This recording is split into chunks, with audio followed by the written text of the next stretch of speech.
চাইবো যেভাবে করুক, আমরা চাই যেন দুর্নীতি কমায় এবং বাচ্চাদের শক্তিশালী নির্মাণ কাজগুলো যথাযথ, তারপরে এগুলো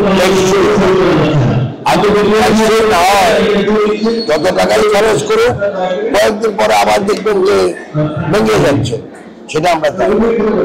দেখেন আমাদের এখানে লেখা আছে পানি সম্পদ। পানি যেখানে আমাদের সম্পদ হওয়ার কথা, সেখানে আমরা দেখছি এটা আমাদের জন্য একটা অভিশাপ আকারে দেখা দিচ্ছে।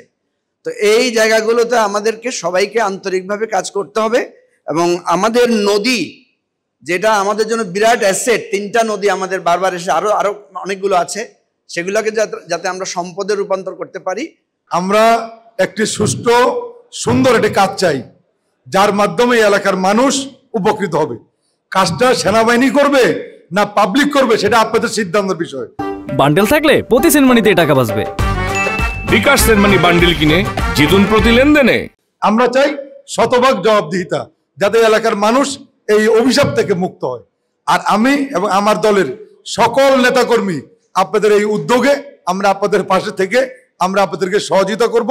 কোনো দুর্নীতি এবং অনিয়মের কারণে যেই বাঁধ আপনারা করবেন, সেই বাঁধ যদি কিছুদিন পরে ভেঙে যায়, সেই ধরনের বাঁধ আমরা চাই না এবং চাই না। আর আপনারা যদি আমাদের রাজনৈতিক দলের নেতাদের কোন রকম সহযোগিতা চান, আমরা অবশ্যই সহযোগিতা করব।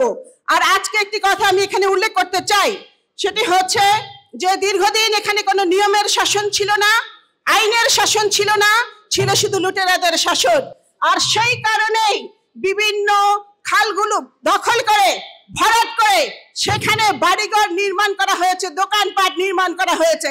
যদি ফেনীর মানুষ ফেনীতে চিরনিয়া খাল, দমদমা খাল এবং ফাগলিছড়া খাল, কুড়িরাট খাল এবং কৌবা নদী যদি প্রতি বছরে নেয়, যদি মিনিমাম কর্মসূচি থাকতো যে খাল খননের এবং প্রতিবন্ধকতা নিষ্কাশনের, তাহলে এই জলাবদ্ধতা হতো না। আজকে আমরা এখানে যে 1000 কোটি টাকার প্রকল্প নিয়ে কাজ করব, আমাদেরকে আগে সেই নিশ্চয়তা করে দেন আমাদের প্রতি বছর খাল খনন আর খালের প্রতিবন্ধকতা সরার প্রত্যেকটা ডিপার্টমেন্ট সহযোগভাবে কাজ করুক। তাহলে আমাদের যে পানি যারা 100 বছর 200 বছরে কেউ দেখছে বলে বলতে পারেনি। একজন বৃদ্ধকে আমি বন্যার সময় টাং রোডে পেয়েছিলাম, তার বয়স 95 বছর। তিনি বলেছেন আমার বয়স 95 বছর, আমার দাদার কাছেও শুনিনি, আমার বাবার কাছেও শুনিনি, আমার কাছে 200 বছরের ইতিহাস আছে এই পানি দেখিনি। সকল প্রতিবন্ধকতা এবং দখলদারিত্বের কারণে কারণ। বান্ডেল থাকলে প্রতি সেনমানিতে টাকা বাঁচবে। বিকাশ সেনমানি বান্ডেল কিনে জিতুন প্রতি লেনদেনে। অধিক সংখ্যক পানি এসে যার ফলশ্রুতিতে তারা পানি ছাড়িয়ে দেওয়ার ফলশ্রুতিতে ফেনীতে বন্যা হয়েছে। নাহলে ফেনীতে বন্যা কত 24-এর বন্যা হইতো না। 24-এর বন্যাটা ছিল একটা রাজনৈতিক বন্যা, আগামীতে হইলেও এটা রাজনৈতিক বন্যাই হবে। তো আমাদের উচিত আমাদের উজানের পানি ব্যবস্থাপনার সাথে তাদের সাথে সমন্বয়ের মাধ্যমে কোনো কিছু যদি আমরা করি, তাহলে সেক্ষেত্রে এটা টেকসই হবে বলে আমি মনে করি। আমাদের এই সমীক্ষা প্রকল্পে পরামর্শ প্রতিষ্ঠান হিসেবে আছে IWM, CGIS এবং RRI। তাদের যে পরামর্শ প্রতিষ্ঠান যে রিপোর্ট তৈরি করছে, ড্রাফট ফাইনাল রিপোর্ট, সেটার উপরেই আজকে যে মত বিনিময় সভা হলো।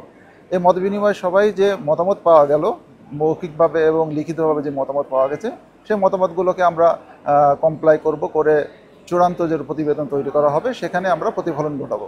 তারপরে সেটার উপর বেস করে একটা DPP প্রণয়ন করা হবে, যেটা মাঠ দপ্তর থেকে করা হবে। সেটাই আর কি প্ল্যানিং কমিশনে যে অনুমোদিত হবে একনেকে।